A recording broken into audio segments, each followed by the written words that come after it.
يقول يا ليتني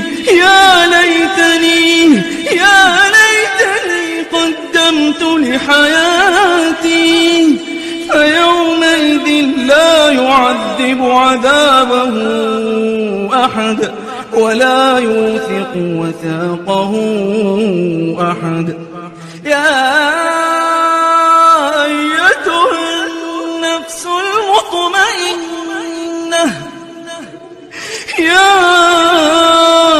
أيتها النفس المطمئنة ارجعي